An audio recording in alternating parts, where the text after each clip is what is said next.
नमो अरिहंताणं नमो सिद्धाणं नमो आर्याणं नमो वज्रायाणं नमो लोये सव्यसाहूणम्। दशमान से कुंडली 10 वर्ग के अंतर्गत आपने समझ ली है। और अब आगे 10 वर्ग विचार के अंतर्गत द्वादशांश कुंडली का निर्माण कैसे करते हैं उससे संबंधित नियम हम आपको बताने जा रहे हैं। सबसे पहले जिस तरह से दशमांश में 10 का भाग 30 में दिया था, उसी तरह से हम यहाँ 12 द्वादशांश माने 12 अंश 12वां भाग, तो 30 में हम 12 से डिवाइड कर देंगे। और 30 में 12 से डिवाइड हमने किया तो 2.5 बार जाता है। 2.5 का मतलब क्या हो गया? 2 अंश 30 कला, यानी 12 भाग 2 अंश 30 कला, यानी 2.5 अंश के 12 भाग बनेंगे। अब द्वादशांश कुंडली में लग्न और ग्रहों का स्थापन किस प्रकार किया जाता है, इसका नियम आप देख लें तो बहुत आसान है नियम। द्वादशांश कुंडली में सभी राशियों में अपनी राशि से ही प्रारंभ होता है। मतलब हमें अपनी राशि से, जैसे सम विषम का इसमें कोई नियम नहीं है, कोई भी हो, चाहे सम हो चाहे विषम हो, जिस राशि में जो ग्रह है या जिसमें लग्न है उसी राशि से देखेंगे कितने नंबर के भाग में जा रहा है, और अपनी राशि से उतने नंबर तक काउंट करके उतने नंबर की राशि में लग्न या ग्रह स्थापित कर देंगे। बस इतना ही, बहुत आसान है। अब हम देख लेते हैं कैसे स्थापन करना है। दूसरा बोर्ड हम निकालते हैं और ये द्वादशांग कुंडली हम यहाँ पर बना रहे हैं।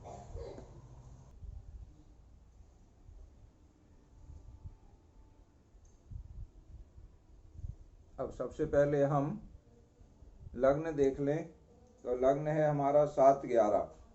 अब यहाँ सम विषम की आवश्यकता नहीं है, सीधे हम अंश पे चले जाएं तो 11 अंश 49 कला। अब 11 अंश 49 कला 12 भागों में से कितने नंबर के भाग में आएगा, ये हमें सबसे पहले देखना है। तो 2.5 अंश के हमारे भाग हैं, तो 2.5 का पहला हो गया, 5 तक दूसरा हो गया, 7.5 तक तीसरा हो गया, 10 तक चौथा हो गया और 12.5 तक पांचवा।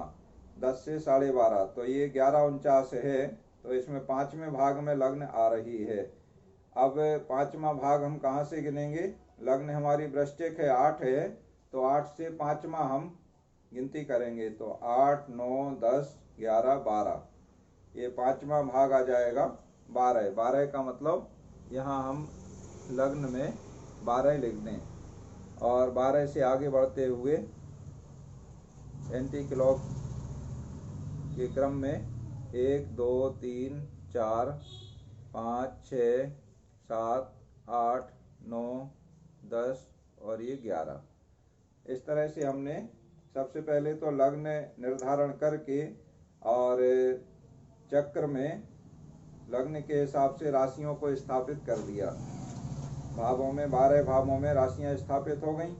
अब हमें ग्रहों की स्थापना करना है, तो हम देख लेते हैं। सूर्य ग्रह 6, 4, 27। 6, 4 का मतलब ये 7वीं तुला राशि में है और तुला राशि के 4 अंश 27 कला। तो किस भाग में आएंगे ये हम देख लें। तो 2.5 अंश तक पहला भाग हो गया, 2.5 से 5 तक दूसरा, तो ये 4, 27 है, तो 2.5 से 5 के बीच में आ रहा है, अर्थात दूसरे भाग में आ रहा है। तो 7वीं राशि से हमें काउंट शुरू करना है, हर एक अपनी ही राशि से शुरू करना है, ठीक है। तो 7वीं से दूसरा भाग, तो 7 और 8 में आएगा, माने सूर्य चला जाएगा वृश्चिक में। तो हम यहाँ वृश्चिक वाले खंड में, यहाँ जगह कम है तो बाहर हमने लिख दिया उसी के सामने, तो सूर्य को हमने रख दिया। अब चंद्र को देखें, 8, 14, 32, तो 9वीं राशि है। 9वीं राशि से भाग देख लें कितने भाग में ये जा रहा है। तो 2.5 तक पहला, 5 तक दूसरा, 7.5 तक तीसरा, 10 तक चौथा, 12.5 तक पाँचवा और 12.5 से 15 तक छठवां भाग। तो ये 12.5 से 15 के बीच में है। 14:32 अंश से कला है सूर्य, तो छठवें भाग में आ रहा है। अब छठवां भाग हमें काउंट करना है अपनी राशि से। तो चंद्र किस राशि में है? धनु राशि में, 9 में, 8, 14। तो 9 से हमें छठवां भाग देखना है। तो 9, 10, 11, 12, 1, 2। 2 का मतलब वृष राशि में चंद्र जाएगा। तो हम यहाँ वृष राशि में, वृष के जहाँ पर है वृष राशि, वहाँ पर हमने चंद्र को रख दिया। अब देखें मंगल को, तो मंगल है 11, 24, 47। 11, 24 का मतलब 12वीं राशि में है। अब 12वीं राशि का भाग देखें तो कौन से भाग में जाएगा? द्वादशांश में। द्वादशांश, द्वादशांग, ये द्वादशांश, ये हो गया शांश। हाँ, तो अब देखते जाए हम। देखो 2.5 से 2.5 के हैं तो 10 तक 4 हो गए, 20 तक 8 हो गए और 20 से 22.5 तक 9वां हो गया और 22.5 से 25 तक 10वां भाग हो गया।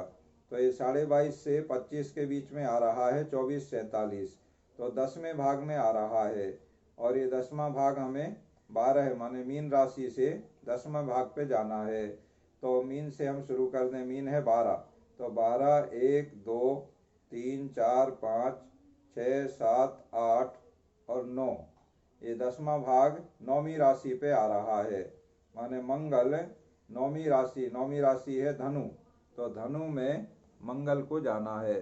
तो यहाँ हम धनु राशि माने 9 के अंक पे मंगल को स्थापित कर दें। इस तरह से हमने मंगल को स्थापित कर दिया।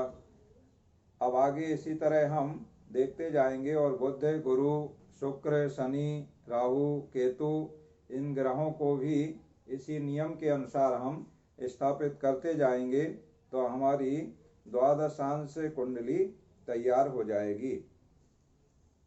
इस तरह आपने दशमांश कुंडली कैसे तैयार होगी ये देख लिया। द्वादशांश कुंडली कैसे तैयार होगी ये बात आपने समझ ली।